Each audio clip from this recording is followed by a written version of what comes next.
ایک یہودی بچے نے یورپ کے اندر 6000 سے زائد لوگوں کو مسلمان کر دیا اور پھر افریقہ جا کر لاکھوں لوگوں کو اسلام کے اندر داخل کیا۔ آج اسی بچے کی حیرت انگیز ایمان افروز سٹوری ہم سننے جا رہے ہیں۔ آپ سے گزارش یہ ہے کہ آپ نے اس سٹوری کو مکمل سننا ہے، کیونکہ اس سٹوری سے آپ کو بہت کچھ سیکھنے کو ملے گا۔ تو آئیے اس بچے کی ایمان افروز سٹوری سنتے ہیں۔ یہ فرانس میں رہنے والے یہودی لڑکے کی ایک سچی کہانی ہے۔ فرانس میں ایک بوڑھے آدمی کی دکان تھی۔ اس بوڑھے شخص کا تعلق ترکی سے تھا اور اس کا نام تھا شیخ ابراہیم۔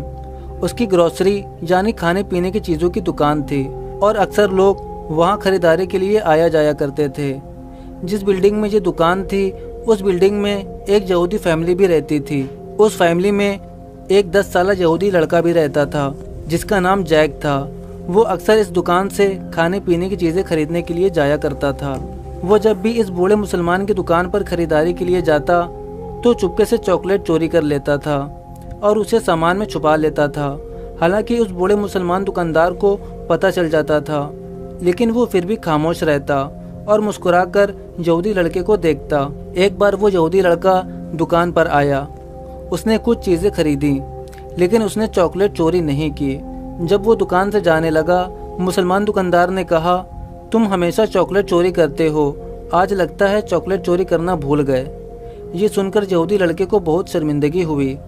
وہ لڑکا تھوڑا ڈر گیا اور پوچھنے لگا، کیا آپ یہ سب جانتے تھے؟ مسلمان دکاندار نے کہا، ہاں میں جانتا تھا۔ یہودی لڑکے نے پوچھا، اب آپ میرے ساتھ کیا کریں گے؟ کیا آپ پولیس کو بتائیں گے یا پھر اس کے بارے میں میرے ماں باپ کو بتائیں گے؟ مسلمان دکاندار نے کہا، میں ایسا کچھ نہیں کروں گا، لیکن میری ایک شرط ہے۔ لڑکے نے پوچھا، وہ کیا ہے؟ مسلمان دکاندار نے کہا، آج کے بعد آپ میری دکان سے یا کہیں اور سے بھی کوئی بھی چیز چوری نہیں کرو گے۔ اگر تم مجھ سے یہ وعدہ کر لو تو میں تمہیں معاف کر دوں گا۔ تو اس یہودی لڑکے نے چوری نہ کرنے کا وعدہ کر لیا۔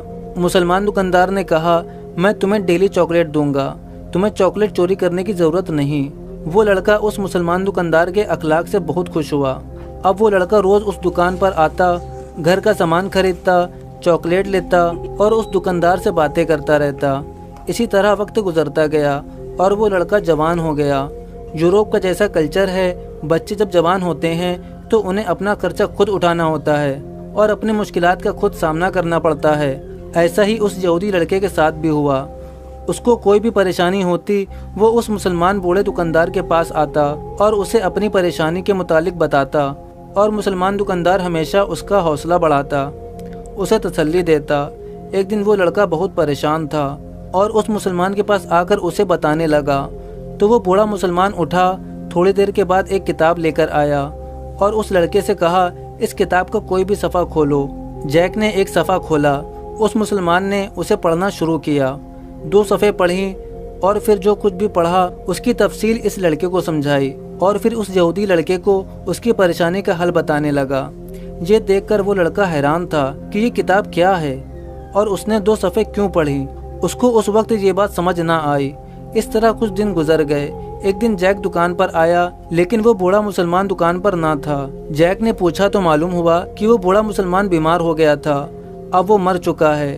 یہ سن کر جیک اس مسلمان کے گھر گیا تاکہ اس کے بیٹوں کی تعزیت کرے اور اس کے لیے دعا کرے۔ جب وہ بوڑھے مسلمان کے بیٹوں سے ملنے ان کے گھر گیا تو ان کے بیٹوں نے کہا کہ ہمارے ابو نے یہ کتاب دی ہے اور کہا تھا کہ یہ کتاب جیک کو دے دینا، یہ میری طرف سے اس کے لیے تحفہ ہے۔ اور وہ کتاب قرآن مجید تھی۔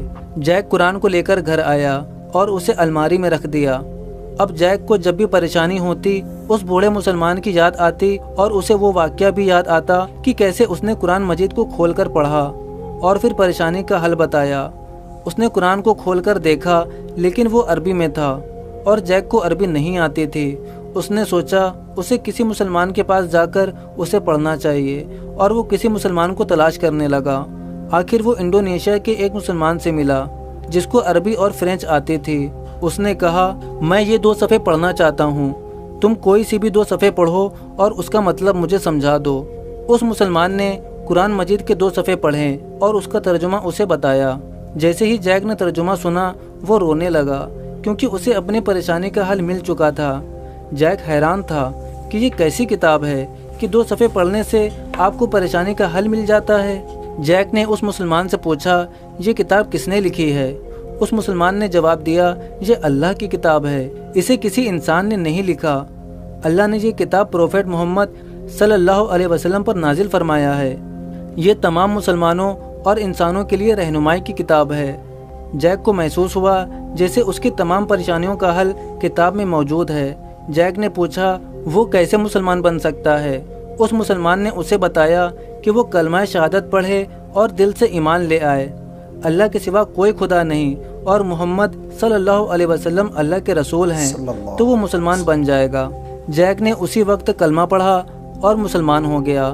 جیک نے جب اسلام کو قبول کیا تب اس کی عمر تقریباً 20 سال تھی۔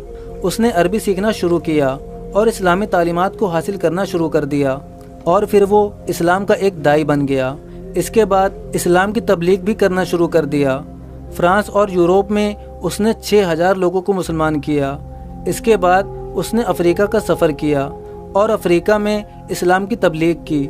افریقہ میں بھی بہت سے لوگوں نے اس کے ہاتھوں اسلام کو قبول کیا۔ وہ افریقہ میں 30 سال تک اسلام کی تبلیغ کرتا رہا۔ 2003 میں اس کی وفات ہوئی۔ اس کی وجہ سے لاکھوں لوگوں نے اسلام کو قبول کیا تھا۔ سبحان اللہ۔ اس سٹوری کے اندر میرے اور آپ کے لیے، تمام مسلمانوں کے لیے سب سے بڑا سبق یہ ہے کہ ہم قرآن مجید کو اچھے طریقے سے پڑھنا سیکھیں، پھر اس کا ترجمہ، پھر اس پر عمل، پھر اس کو دوسروں تک جتنا ہو سکے پہنچائیں۔ یہ قرآن مجید کے بطور مسلمان کے ہمارے اوپر یہ حق ہیں کہ سب سے پہلے اس کو اچھے طریقے سے پڑھیں، پھر اس کو سمجھیں، پھر اس پر عمل کریں اور پھر اس کو دوسروں تک پہنچائیں۔ اللہ تعالیٰ مجھے اور آپ کو قرآن مجید کے یہ حقوق ادا کرنے کی توفیق عطا فرمائے، کیونکہ اس بچے نے یہ 4 حقوق ادا کیے۔ اس نے پڑھنا سیکھا، اس کو سمجھا، اس پر عمل کیا، دوسروں تک پہنچایا، تو کتنے لاکھوں لوگوں کی ہدایت کا یہ ذریعہ بنا۔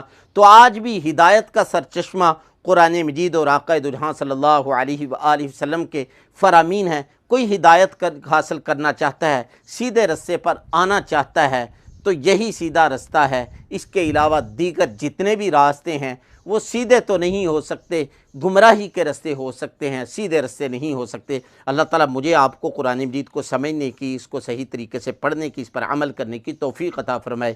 تو یہ آج کی مختصر ویڈیو تھی ایمان فروز، جو ہم نے آپ کے ساتھ شیئر کی۔ یقیناً آپ کو اچھی لگی ہوگی۔ اگر اچھی لگی ہے تو اس کو لائک شیئر ضرور کیجیے گا، اور اپنی قیمتی رائے کا کمنٹ باکس کے اندر ضرور اظہار کیجیے گا۔ اور سب سے اہم گزارش یہ ہے کہ چینل کو ابھی تک سبسکرائب نہیں کیا تو ضرور سبسکرائب کیجیے گا۔ مجھے میری ٹیم کو اپنی